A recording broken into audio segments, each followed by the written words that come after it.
honored that joining us from the United Kingdom is the co-founder of the Equality Trust, studied economics at the London School of Economics, Professor Emeritus of Social Epidemiology at the University of Nottingham Medical School, Honorary Professor at University College London, Visiting Professor at University of York, and co-author of The Spirit Level, the website equalitytrust.org.uk, Professor Richard Wilkinson. Professor, welcome to the program.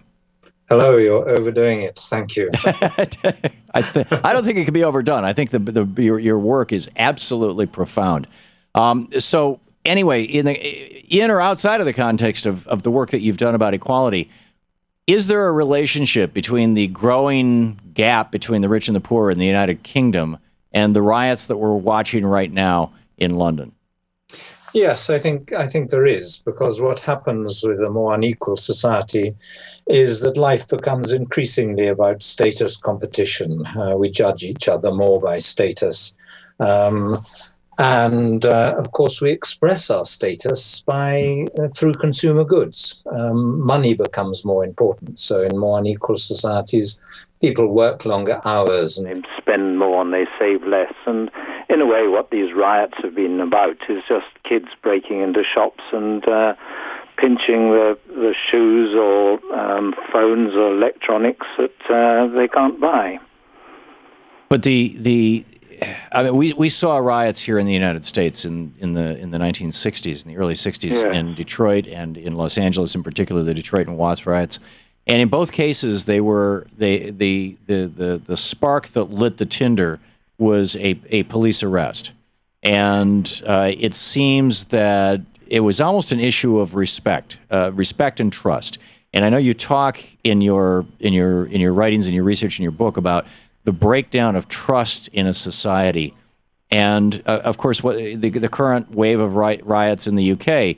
If my understanding of the news is correct, I'm watching it from across the pond here, began with a young man being killed by the police. To what extent is this a symptom of inequality versus, I mean, the Republican or conservative line here in the United States is, oh, these are just bad people, they're hooligans. This is the result of the welfare state. They've been on welfare so long they expect it.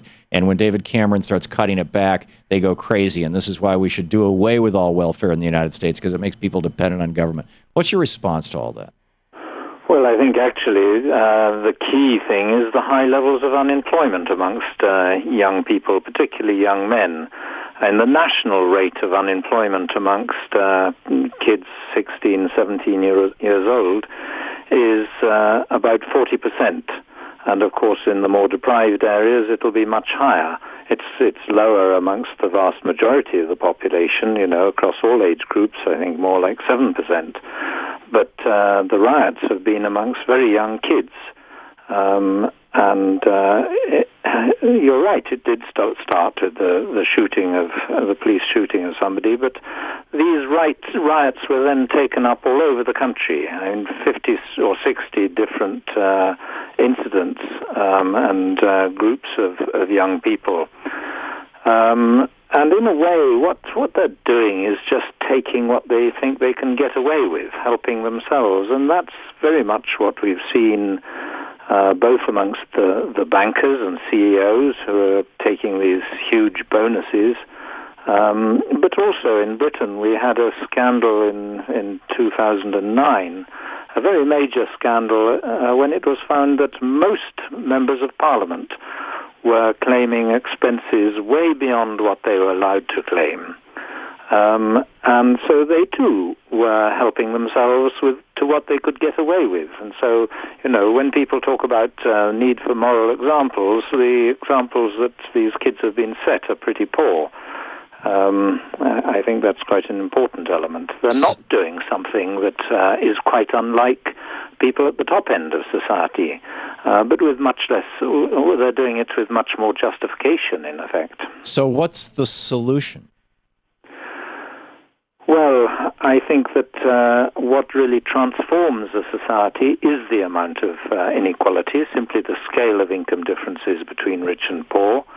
As you know, we've shown that more unequal societies and more unequal American states have more of a whole range of health and social problems. They have more mental illness, lower life expectancy, much more violence measured by homicide, more people in prison, more crime, more teenage births, all those kinds of things go wrong with more unequal societies. So I think that has to be an absolute key. And Cameron, our Prime Minister, has several times said that, of course, we do want a more equal society, but there's not much evidence of any effective measures to get there. But crucial, of course, is the high levels of unemployment amongst these young people.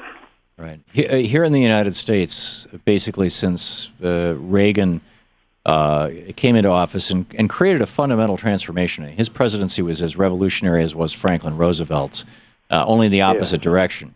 And it seems that Margaret Thatcher's election as prime minister and her ascendance to, well, I guess it's election indirectly through the parliament, and the subsequent administrations. I mean, we've even had Democratic administrations here in the United States that have continued Reagan's policies.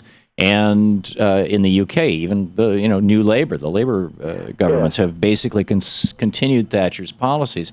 And am I correct that the United States and the United Kingdom have become two of the most unequal societies on Earth, or at least among the developed nations? That's right. We look at the 50 richest countries in the world for which there's good data on inequality, and Singapore does worst. Then comes the United States, then Portugal, and then Britain.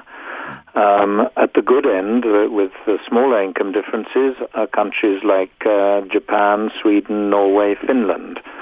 And what's happened is that our income differences in Britain, but also in America, grew very rapidly from the late 70s, during the 80s, really. Very rapid widening of income differences. Here they continued to widen slowly from the beginning of the 90s to the present, with little ups and downs, but the damage of the big widening of inequality in the 1980s hasn't been reversed. You, too, in the States have seen a long-term widening of income differences. So both our societies are as unequal as they were in the 1920s. You've lost middle-class America, in a sense, and we are becoming increasingly polarized, and with that, as several researchers have shown, goes an increasing political polarization. There used to be a lot of overlap in the voting of Republicans and Democrats in more equal times, but now not at all. Yeah. But the other thing is, if you take the gap between the top and bottom 20% in our societies, we are twice as unequal. That gap is twice as big as in the Nordic countries. That is remarkable. Professor, we are out of time, but thank you so much for all the contributions that you have made to this dialogue and for coming on our program today. Well, thank you for having me. It's an honor. Professor Richard Wilkinson, equalitytrust.org.uk.